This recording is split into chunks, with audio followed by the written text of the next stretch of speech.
चलो भाई डायग्राम उसके बाद में बात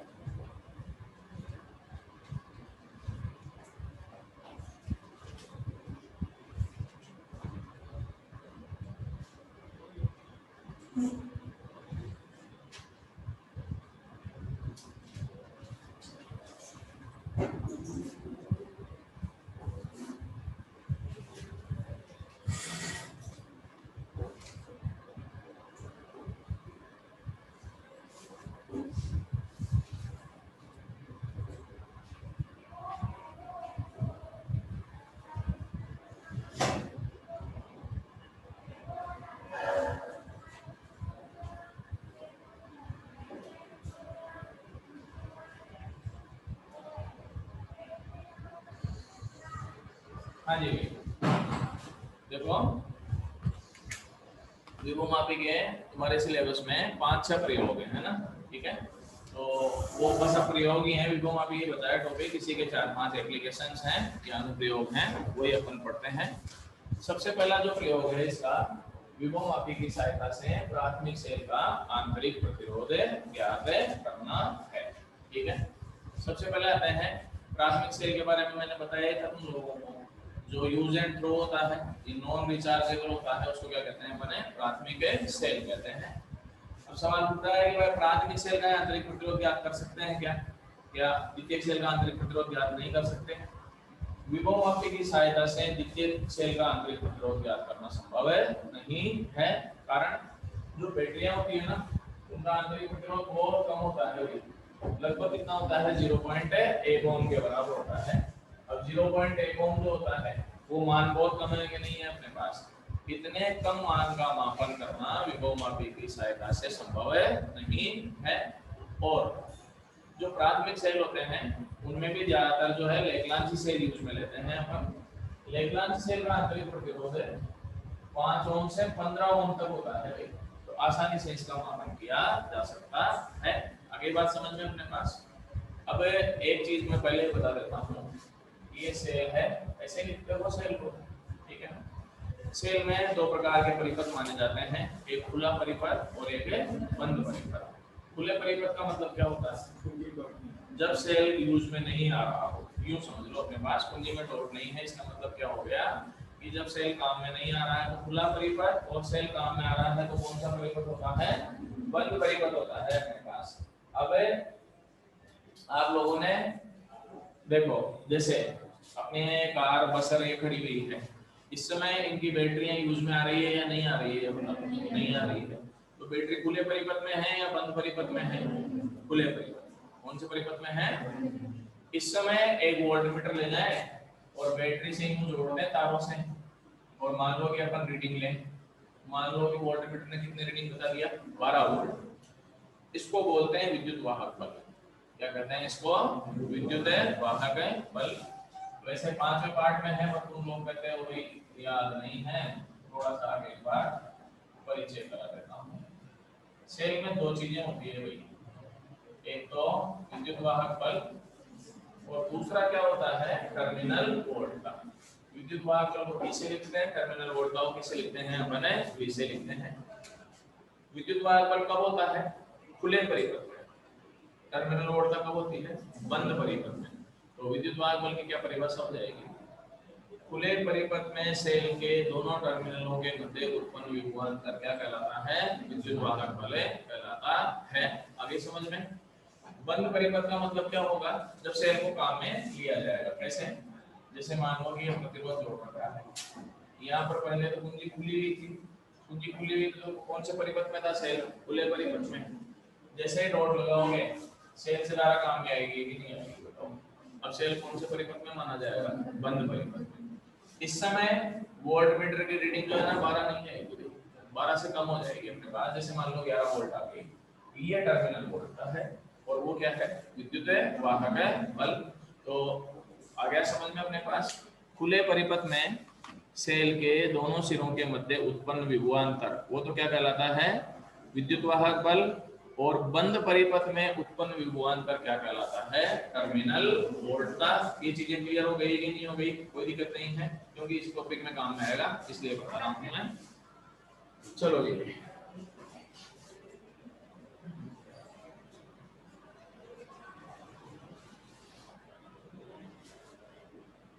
देखो ये विभव मापी का पहला प्रयोग है। तो पहले प्रयोग में अपन चलते हैं। सबसे पहले लिखना है, बस ये डायग्राम याद होना चाहिए, थोड़ी इसी से लिखी जाएगी। क्या लिखोगे, शुरुआत बताओ। विभव मापी की सहायता से प्राथमिक सेल का आंतरिक प्रतिरोध ज्ञात करने के लिए इसके प्राथमिक परिपथ में क्या क्या लगा हुआ है, बैटरी, कुंजी और धारा नियंत्रक लगा रहता है। फिर क्या लिखोगे बताओ। इसके द्वितीय परिपथ में एक प्राथमिक सेल लगा दिया जाता है जिसका धन सिरा किससे जुड़ा हुआ है और ऋण सिरा किससे जुड़ा जाता है, गैल्वेनोमीटर से। गैल्वेनोमीटर का दूसरा सिरा विसर्पी कुंजी से जुड़ा जाता है। लिख दोगे। उसके बाद में ये भी तो लिखना है। तो क्या लिखोगे, एक प्रतिरोध बॉक्स आरबी और कुंजी के डेस सेल के प्लस और माइनस से जुड़े रहते हैं। ये तो इसका वर्णन हो गया। अब विधि काम कैसे करता है। सर्वप्रथम कुंजी के को बंद, इसमें डॉट लगा दिया, तथा केडेस को खुली रखकर, इसको ओपन रखते हैं। तो कुंजी के को बंद तथा केडेस को खुली रखकर संतुलित लंबाई L1 का मापन किया जाता है। ये कुंजी खुली है तो ये सेल खुले परिपथ में हुआ या बंद परिपथ में हुआ, खुले में हो गया। खुले में टर्मिनल वोल्ट का काम करेगी या विद्युत वाहक बल काम करेगा, विद्युत वाहक बल काम करेगा। विद्युत वाहक बल किसे लिखते हैं, ई से। तो इस समय संतुलित लंबाई का मान किस पर निर्भर करेगा, विद्युत वाहक बल पर निर्भर करेगा। अब कल ही मैं बता चुका हूँ, ई किसके समानुपाती हो जाएगा, L1 के, और ई बराबर क्या आ जाएगा, XL1 आ गया होगा यहाँ। इसके पश्चात कुंजी के और के डैश दोनों में डॉट लगा था। अब दोनों में डॉट लगा दिया तो सेल कौन से परिपथ में हो गया, बंद। दोनों में डॉट लगाकर तथा प्रतिरोध बॉक्स से कुछ प्रतिरोध निकालकर, मान लो 2 ओम 3 ओम जो भी निकालकर संतुलित लंबाई L2 का मापन किया जाता है। L2 जो है ना भाई L1 से कम आएगी, कारण टर्मिनल वोल्टेज का मान विद्युत वाहक बल से कम होता है। तो अब L2 आ गई संतुलित लंबाई। अब अपन ये जानते हैं कि सेल बंद परिपथ में है, तो बंद परिपथ में कौन काम करेगा, टर्मिनल वोल्ट का काम करेगी। तो टर्मिनल वोल्ट V हो जाएगी, V किसके समानुपाती हो जाएगी, L2 के। तो V बराबर क्या हो जाएगा बताओ, XL2 हो जाएगा। आ गया समझ में। ये समीकरण नंबर 2। आंतरिक प्रतिरोध का सूत्र जो है वो 5वें पार्ट में लिखेंगे। ये याद रख लो, बाद में एक बार दोबारा पढ़ाऊंगा। ये होता है E minus V upon V into R। R प्रतिरोध जो काम में लिया गया है, ये सारे मान रखो इसमें। समीकरण है 1 है 2 से R बराबर क्या आएगा बताओ, XL1 XL2 upon XL2 into क्या आएगा R। तो क्या बन गया, L1 minus L2 upon L2 into R। इस सूत्र की सहायता से प्राथमिक सेल का आंतरिक प्रतिरोध ज्ञात किया जा सकता है। अब एक बार स्क्रीनशॉट ले लो रे भाई, फिर आगे बढ़ेंगे।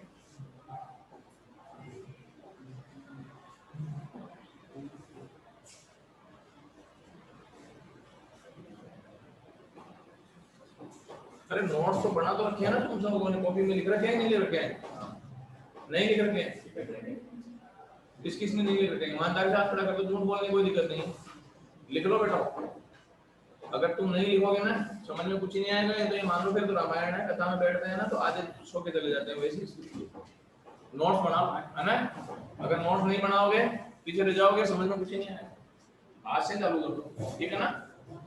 पीडीएफ भेज रखा है तुम लोगों को ग्रुप पे, उसमें से देख के नोट बनाना चालू कर दो। बाद में ऑफलाइन होगी तब दूसरे पार्टों के होंगे, तो अभी तो इसका तो बनाओ चलो।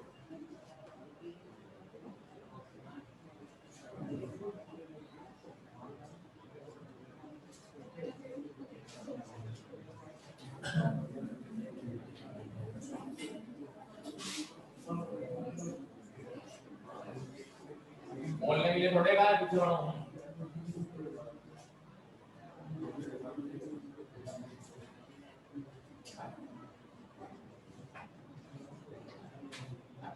हाँ भाई, सेकंड टॉपिक है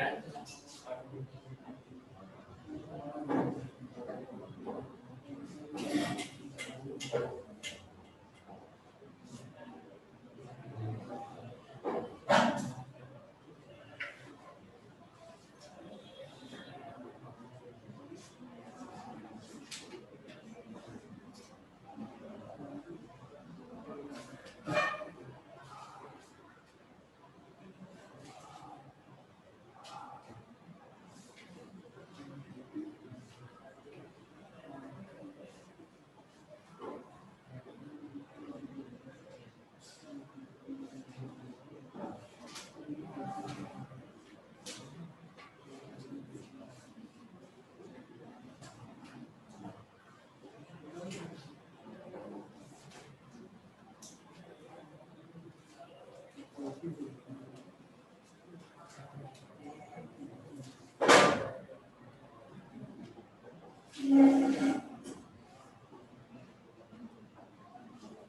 जी, ये प्रैक्टिकली भी करा रखे हैं मैंने 11th में आप लोगों को, थोड़ा बहुत भी अगर किसी को याद हो तो एक्सपेरिमेंट करा रखे हैं मैंने। सबसे पहले अपन आते हैं टॉपिक नंबर 2, विभव मापी की सहायता से प्राथमिक सेलों के विद्युत वाहकों की तुलना करना। तुलना करने के लिए क्या देखोगे, सबसे पहले तुलना करने के लिए विभव मापी के प्राथमिक परिपथ में बैटरी, कुंजी, उदाहरण नियंत्रक लगा रहता है। इसके द्वितीयक परिपथ में 2 सेल E1 तथा E2 लगा दिए जाते हैं, जिनके धन सिरे कहाँ जुड़े हैं, बिंदु पर, तथा ऋण सिरे द्विमार्गी कुंजी के X और Z पर जुड़े जाते हैं। अब ये द्विमार्गी क्या होती है अभी बता देता हूं। देखो भाई, प्ले में 2 प्रकार की कुंजियां हैं अपने पास, एक तो वन वे है और एक टू वे है, एक मार्गी और द्विमार्गी। वन वे कैसे होती है, उसमें 2 टर्मिनल होते हैं, इन होता है, एक तार यहाँ बांध दिया और एक तार यहाँ बांध दिया। इस समय डॉट नहीं लगाया, कुंजी खुली है या बंद है, खुली है, धारा बहेगी क्या, नहीं बहेगी, ये इसमें डॉट लगा दिया। अब यहाँ से यहाँ धारा का प्रवाह हो जाएगा, कुंजी क्या हो गई, बंद हो गई। आ गया समझ। ये तो वन वे है। टू वे कैसे है, उसमें 3 टर्मिनल होते हैं, ठीक है ना, एक तार यहाँ लगा सकते हो, यहाँ लगा सकते हो और यहाँ लगा सकते हो। अब जैसे यहाँ के और यहाँ के बीच में तार लगा दिया तो तारा किससे किसके बीच में बहेगी, इससे इसके बीच में बह जाएगी। एक्स वाई और जेड मान सकते हो, 1 2 3 भी माने जा सकते हैं। अगर डॉट यहाँ लगा देता हूँ वाई और जेड के बीच में बहेगी, ये फ्री हो जाएगा।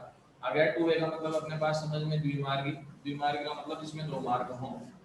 और वैसे जो है ना, घरों में भी टू वे स्विच काम में आता है। कैसे, सीढ़ियों में जब अपन ऊपर जाते हो ना छत पे, तो नीचे से लाइट जला देते हो, ऊपर से बंद कर सकते हो कि नहीं कर सकते हो। आजकल लगते हैं ऐसे नए जो मकान बनते हैं कि नीचे से लाइट ऑन कर दी, ऊपर छत पे पहुंचे तो ऊपर से बंद कर दिया, या ऊपर से चालू करे नीचे आके बंद हो गया, तो वो टू वे स्विच कहलाते हैं। तो द्विमार्गी कुंजी टू वे स्विच एक ही बात है। अब इन सेलों के माइनस का लगा दिए, द्विमार्गी कुंजी के एक्स और जेड पर लगा दिया। मध्य बिंदु किससे जोड़ दिया, गैलोमीटर का दूसरा सिरा विसर्पी कुंजी से जुड़ा रहता है, ठीक है। अब आगे चलते हैं, प्रयोग की शुरुआत कैसे होगी। इसमें यूं लिखा जाता है कि सर्वप्रथम x तथा y के मध्य डॉट लगा दिया जाता है। x और y के बीच में डॉट लगा दिया तो ये सेल काम में आएगा कि इस समय, ये बताओ, नहीं आएगा। कौन काम में आएगा, E1 काम में आएगा। तो इस समय संतुलित लंबाई L1 का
आवाज आ रही है, अब आ रही है।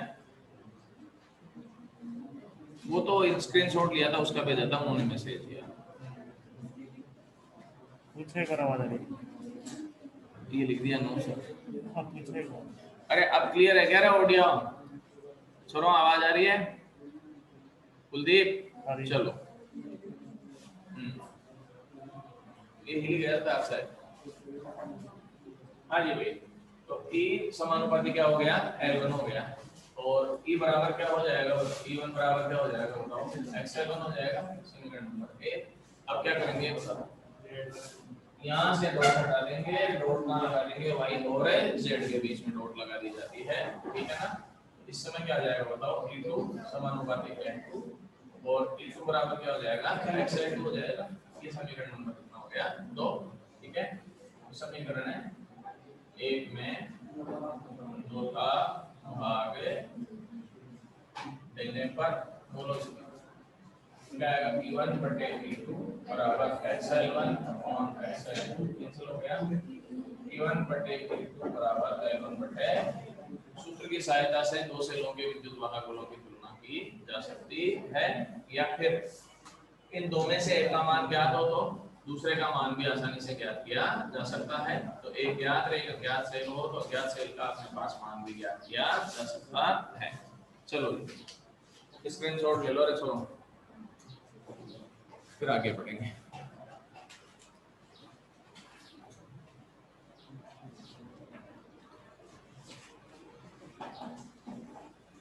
चलो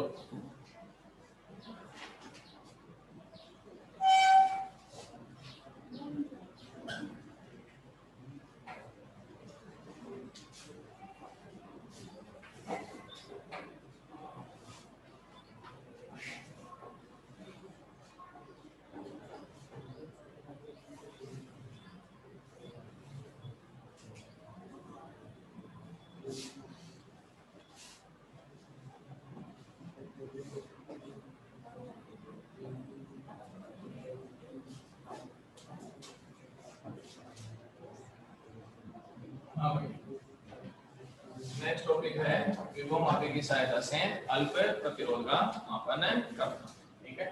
या ज्ञात प्रतिरोध का मापन करना।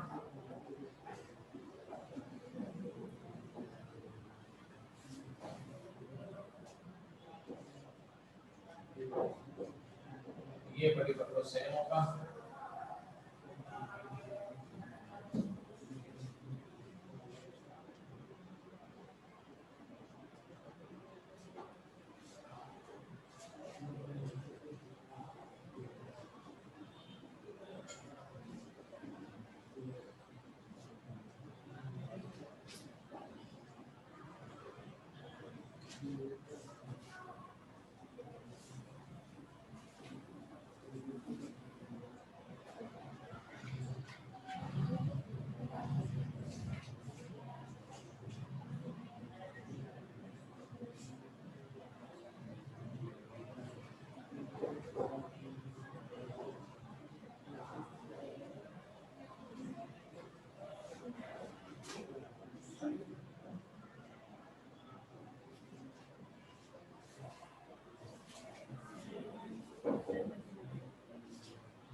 चलो जी देखो, सबसे पहले तो फिर लिखने का तरीका तो देख के लिखा जाएगा। क्या लिखोगे? अज्ञात प्रतिरोध का मापन करने के लिए विभव मापी के प्राथमिक परिपथ में बैटरी, कुंजी और धारा नियंत्रक लगा रहता है, लिख दोगे। उसके बाद में लिखना है इसके द्वितीय परिपथ में एक ज्ञात हो गया कैपिटल आर और अज्ञात प्रतिरोध स्मॉल आर, ये दोनों श्रेणी क्रम में जोड़ दिए जाते हैं, ठीक है? इन प्रतिरोधों का संबंध बैटरी, कुंजी और धारा नियंत्रक से कर दिया जाता है। यहाँ तक अब लिख दिया, ये बार खाना बचा इतना सा, ये लिखना है। तो क्या लिखोगे? कैपिटल आर का एक सिरा द्विमार्गी कुंजी के एच से जुड़ा जाता है, कुंजी का मध्य सिरा धारा मापी से और धारा मापी का दूसरा सिरा विसर्गी कुंजी से जुड़ा रहता है। स्मॉल आर का एक सिरा जेड से जोड़ दिया जाता है, लिख दोगे। अब क्या लिखोगे आगे? सर्वप्रथम कुंजी इसके बीच में डॉट लगाएंगे, एक्स और वाई के बीच में डॉट लगाया जाता है। इस समय ये प्रतिरोध फ्री हो गया कि नहीं हो गया? क्यों? करंट यहाँ से होता हुआ बैलेंस होगा कि नहीं होगा अपने पास? तो ये फ्री हो गया। तो इस समय अपने पास संतुलित लंबाई L1 प्राप्त होती है। तो V1 समानुपाती L1 और V1 बराबर क्या हो जाएगा SL1। V1 किसके सिरों पर है?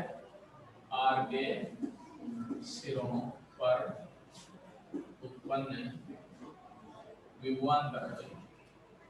अब ओम के नियम के अनुसार अगर आप चलोगे क्या हो जाएगा IR हो जाएगा। Then IR is equal to क्या होगा बताओ XL1।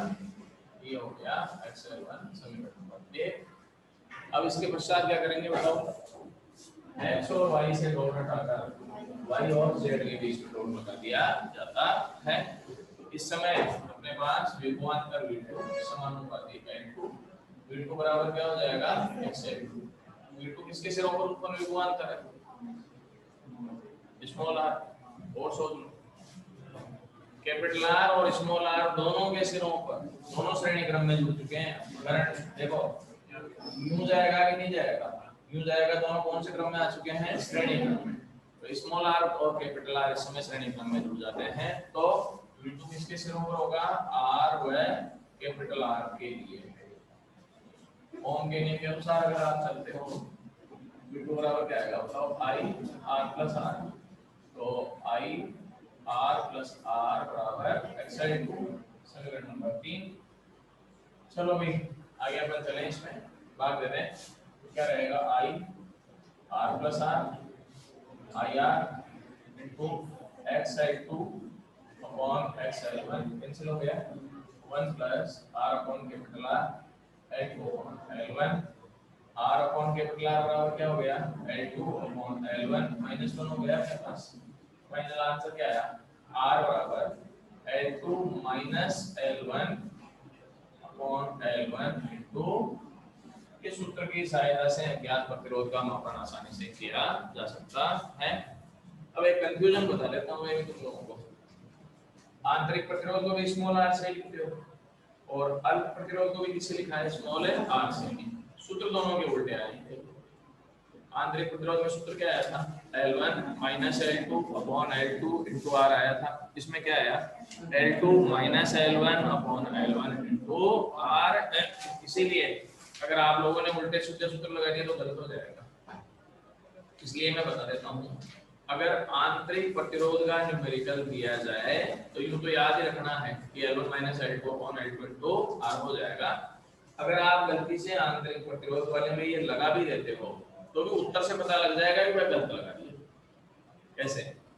इसका मान अगर माइनस में आ जाए तो इसका मतलब सूत्र जो है ना आंतरिक प्रतिरोध वाला नहीं लगा। कौन सा लगा दिया आप लोगों ने? अल्प प्रतिरोध वाला लगा दिया। क्योंकि आंतरिक प्रतिरोध के प्रैक्टिकल में आपको पता है कि L1 का मान ज्यादा होता है, L2 का मान क्या होता है? कम। आंसर किस में आ जाएगा? माइनस में। तो माइनस में आंसर आते ही अपने पास सावधान हो जाना कि सूत्र गलत लग चुका है। तो L1 minus L2 into L2 into R है कर देंगे। आ गया समझ में? स्क्रीनशॉट ले लो भाई फिर आगे बढ़ेंगे।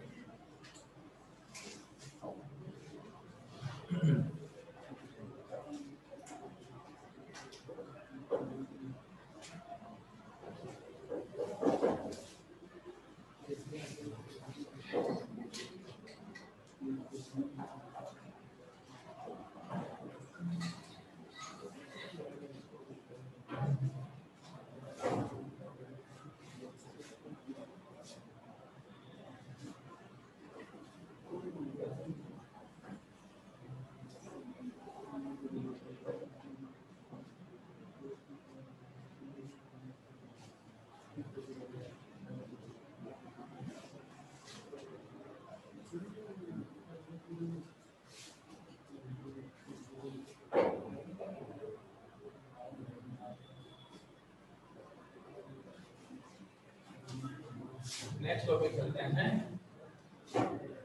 विभवमापी की सहायता से वोल्टमीटर का अनुसंधान करते हैं।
चलो जी देखो, सबसे पहले करते हैं अपन जब ये विभव मापी वाला टॉपिक स्टार्ट किया था, तो विभव मापी वाला टॉपिक स्टार्ट जो है ना वोल्टमीटर की बुराई से चालू किया था कि वोल्टमीटर विभव का सही मापन नहीं करता है। फिर विभव मापी से अपन ने देखा था कि विभव मापी विभव का एकदम सही मापन कर लेता है। तो सबसे पहले आते हैं अंशांकन किसको कहा जाता है। विभव मापी की सहायता से वोल्टमीटर के पाठ्यांकों की तुलना करना कि वो कितना गलत कर रहा है कितना सही कर रहा है, या अपन ये कहें कि वोल्टमीटर की त्रुटियां किसकी सहायता से ज्ञात करना, विभव मापी की सहायता से ज्ञात करने की विधि अंशांकन या अंश शोधन कहलाती है। आ गया समझ में। वोल्टमीटर का अंशांकन करने के लिए विभव मापी के प्राथमिक परिपथ में ये लिख दोगे, बैटरी कुंजी धारा नियंत्रक लगा रहता है, ठीक है। इसके द्वितीय परिपथ में एक मानक सेल V0 मानक सेल होता है, पहले बता चुका हूं। मानक सेल लगा रहता है जिसका धन सिरा A बिंदु पर ऋण सिरा V मार्ग की कुंजी के X से जोड़ा जाता है। कुंजी का मध्य सिरा गैल्वेनोमीटर से और गैल्वेनोमीटर का दूसरा सिरा विसर्पित कुंजी से जुड़ा रहता है। यहाँ तक तो लिखित होगी। अब आगे आ जाओ। कुंजी का Z सिरा 3 नंबर में बोल सकते हैं। Z सिरा प्रतिरोध बॉक्स से जोड़ा जाता है। प्रतिरोध बॉक्स का संबंध नीचे लिख दो, बैटरी कुंजी व धारा नियंत्रक से कर दिया जाता है। प्रतिरोध बॉक्स के समांतर क्रम में एक वोल्टमीटर जोड़ दिया जाता है। यहाँ तक तो क्लियर है। अब अपन क्या लिखेंगे, सर्वप्रथम कहाँ लगाएंगे डॉट, बताओ। x तथा y के मध्य डॉट लगाकर संतुलित लंबाई L1 का मापन किया जाता है। डॉट जब आप यहाँ लगाओगे ये सर्किट काम में आ रहा है कि नीचे बताइए। संतुलित लंबाई L1 किसके ऊपर डिपेंड करेगी, E0 पर। तो क्या लिखोगे बताओ चलो, E0 समानुपाती L1, E0 बराबर क्या हो जाएगा XL। आगे अब आगे लिखना है इसके पश्चात x तथा y से डॉट हटाकर y तथा z के मध्य डॉट लगा दिया जाता है, ठीक है। इस समय अपने पास संतुलित लंबाई प्रतिरोध बॉक्स के सिरों पर उत्पन्न विभवांतर के निर्भर करेगी अपने पास। अपन ये कह सकते हैं कि V डैश समानुपाती L2 हो जाएगा। V डैश क्या है यहाँ पर, प्रतिरोध बॉक्स पर उत्पन्न विभवांतर। चलो जी, तो V डैश बराबर क्या हो जाएगा बताओ, x L2 हो जाएगा। ये समीकरण नंबर तो ये किसने नोट किया, ये पाठ्यांक बताओ, विभव मापी। तो ये पाठ्यांक किसका हो गया, विभव मापी का पाठ्यांक। इसी समय वोल्टमीटर भी रीडिंग देगा कि नहीं हो देगा, तो अपने को ये लिखना है कि इसी समय वोल्टमीटर का पाठ्यांक भी नोट कर लिया जाता है। वोल्टमीटर भी रीडिंग दे देगा। मान लो कि वोल्टमीटर का पाठ्यांक कितना हो जाएगा आपके पास, V मान लिया। विभव मापी का पाठ्यांक कितना मान लिया, V डैश, और वोल्टमीटर का पाठ्यांक क्या मान लिया, V मान लिया। पहले समीकरण 2 में 1 का भाग देने पर बोलो क्या आएगा, V dash upon V0 XL2 XL1 cancel out हो गया। V डैश बराबर क्या आएगा, L2 अपॉन L1 इनटू क्या आएगा V0। एक बार स्क्रीनशॉट ले लो मेरा इसमें।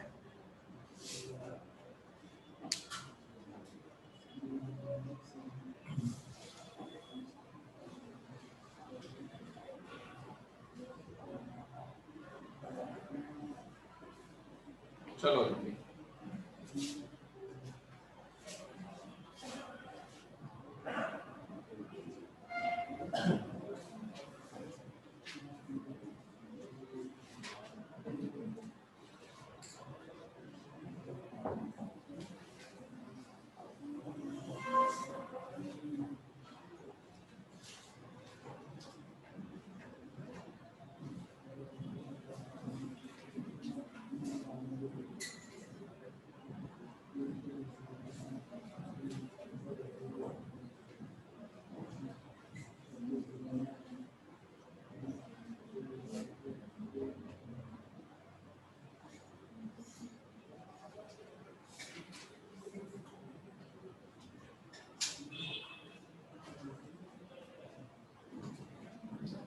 हाँ भाई, वोल्टमीटर का अंशांकन वक्र।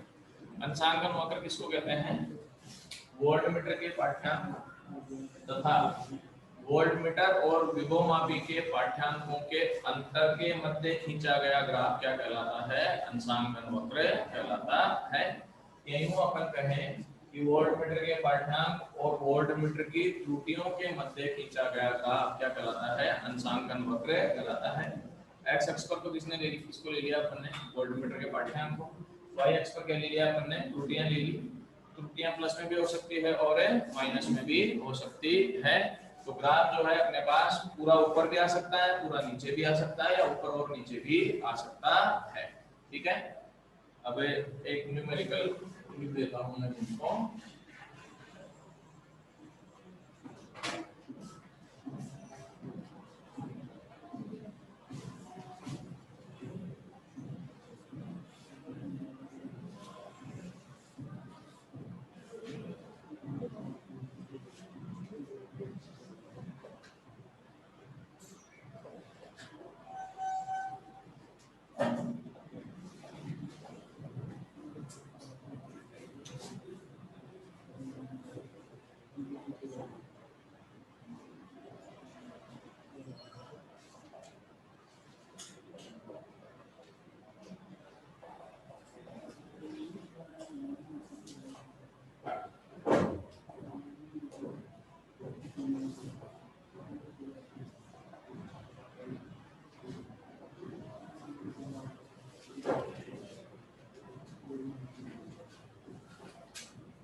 हाँ भाई, क्वेश्चन है विभवमापी के प्रयोग में किसी सेल के खुले परिपथ में संतुलित लंबाई कितनी है? 5.45 सेंटीमीटर मीटर लिख देना। प्राप्त होती है। इसे दशों से 500 पतित करने पर लंबाई 3.25 मीटर रह जाती है। तो सेल का आंतरिक प्रतिरोध ज्ञात करना है। अब टाइम भी हो गया भाई, स्क्रीनशॉट ले लो और काम खत्म करो।